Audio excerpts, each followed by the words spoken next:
cost for those improvements, and these costs include, and further, complete engineering design of it, surveying it when it's done, staking it, and construction. We estimate that to be slightly $258,000. Levee C, which is the north system, protects the north part of town from flooding of Rush Creek.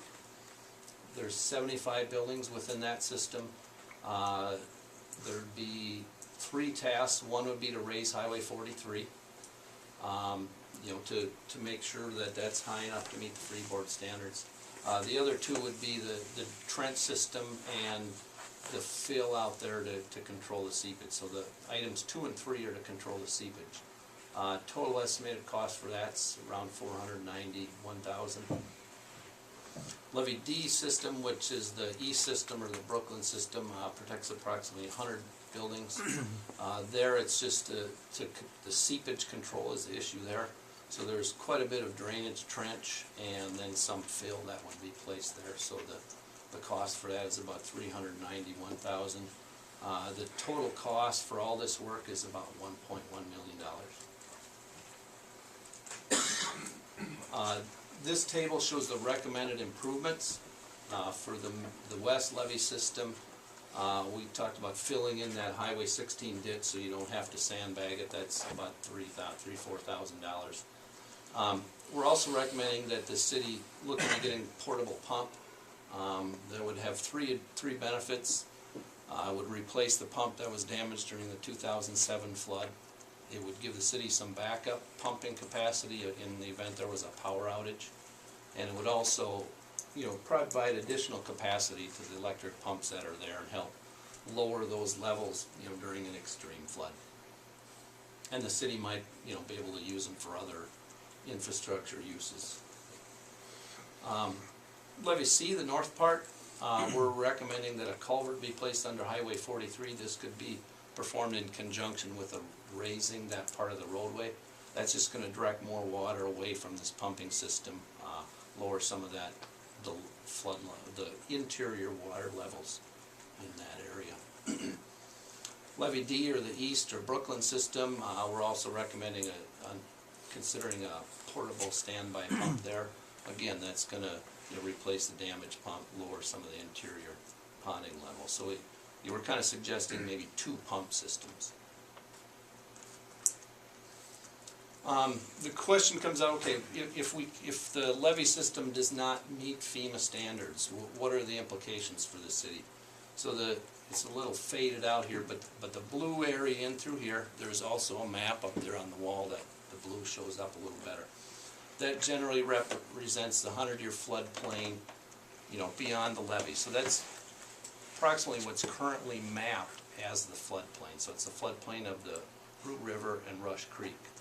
This hatched area, or the dark area down here, represents what the flood levels or flooding would be due to interior local drainage if the levee system is intact. So there's kind of a low area here, no buildings in that area that's currently, I think it's a minor amount of flooding there, but it would be inundated. Kind of this area here that's designed to be, a storage area, so to attenuate some of the flows so that the pumps can keep up with it down here in the south part of town. This part here is also a designed storage area, as these are, and there's just a little minor ditch flooding along the way.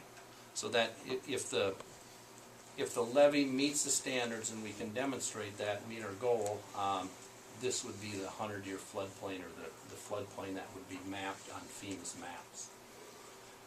If we cannot demonstrate that the levee system meets it, in other words, if those needed improvements aren't done, the yellow represents what the 100-year floodplain would be. In other words, this is basically the floodplain without the levees in place, and that is a fairly extensive area. The pink represents what the 500-year floodplain would be. So, in terms of bullet points on the implications of that, the wastewater treatment plant is within the levee system, and that relates to the MPCA's permitting requirements and also fundings for upgrades. So there could be implications there in terms of further flood proofing of that, or possibly, worst case, relocating it if the MPCA uses these maps to determine whether it's flood proofed or not. Those buildings that would be within that yellow area that we showed, it would now be mandatory for them to buy flood insurance if they have a federally backed mortgage. And I think most, even private mortgages, will now require flood insurance if you're located within that floodplain area. The floodplain insurance rates would increase. There is a grandfathering clause, and I'll go over those numbers in a little bit here. You know, if you purchase flood insurance before the maps change, you can get in on some lower rates. The floodplain rules have restrictions on the amount that you can improve a building if it's located within in a floodplain.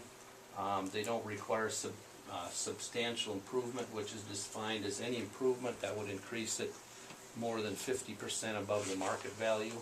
So if you wanted to go in and do a lot of remodeling to a building that was located within that floodplain, there would be restrictions on that. Any new structures located in that yellow area would need to be elevated or flood-proof. Looking at some of the flood insurance costs, and again, I've got a little bit of a disclaimer up here. You know, these are just numbers off of FEMA's general rates. You know, for an individual homeowner to get rates specific to their home, we would recommend that they talk to an insurance agent. A lot of the homes in the city were built before those initial maps were published in 1980, and assuming a $100 structural value and $40,000 content value, assuming the house had a basement, was protected by the levee. If they could get in on the current rate, and my understanding is FEMA, or they are issuing insurance at the preferred rate in the city, but you have to demonstrate no history of flooding or no claims. That rate is around $300. The standard or non-preferred rate is around $1,100. And currently, since you're not shown in a floodplain, you are not required by the mortgage company to purchase insurance. It's still somewhat encouraged, you know, depending on your particular situation with your home. If the levee is certified, in other words, if we can demonstrate that this system meets the standards, there shouldn't be many changes to those numbers above.